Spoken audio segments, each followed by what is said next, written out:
in Rostov region, there are actually over 3,000 kids that came from the Donetsk People's Republic, the Lugansk People's Republic, after the evacuation was announced, and were connected somehow in one way or another to educational institutions. We have to remember that the Rostov regional government has set up over 100 temporary housing facilities for people evacuating the Donbass region to flee the violence of the conflict. They've been given free food and water there. In Rostov region specifically, they're temporary until they can be moved for longer-term stay to other regions in Russia. But like I said, they're given free food, free water, stipends of around 10,000 rubles. That's around $140, $150 right now, and a warm place to stay. So that's basically the situation on the border right now. But as the hours have gone, have continued, and Russian forces, along with the people's militias of Lugansk People's Republic and Donetsk People's Republic, have moved farther west, things did begin to calm down here. But like I said, the schools are going to stay closed near the border until further notice, just in case more shelling does come this way.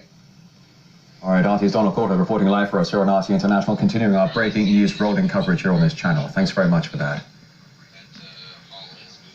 Well, obviously there has been a huge international outcry to all of this, and in response to it, China is now stepping in, and China's foreign ministry is calling on all sides to show restraint. Russia is a permanent member of the UN Security Council. It is an independent and sovereign superpower. Russia autonomously plans and exercises its foreign policy and strategy, based completely on its own judgment and national interests. Well, Ukraine's president has been holding talks with the leaders of America, the UK, Germany, and others. Vladimir Zelensky urging them to form an anti-Putin coalition and impose the toughest possible sanctions. They're actually even asking for Russia to be cut off from the entire global economy. Could they also cut off Russia from that of the international payment system, SWIFT? Well, NATO held an emergency session earlier in the day, pledging to bolster its Eastern European defenses. However, Jens Stoltenberg did say they would not be sending NATO troops to Ukraine. Well, let's cross live to Berlin right now. Artist Paul is here joining us with the very latest on this. Can you break down the reactions now from Western leaders? It's all coming out every hour on the hour. Well, that's certainly true. Every hour there's a new reaction. As you correctly said, we did hear from the NATO Secretary General Jens Stoltenberg. He also met with the European Commission leader Ursula von der Leyen, and she said that sanctions will suppress Russia's economic growth. They will increase the borrowing costs.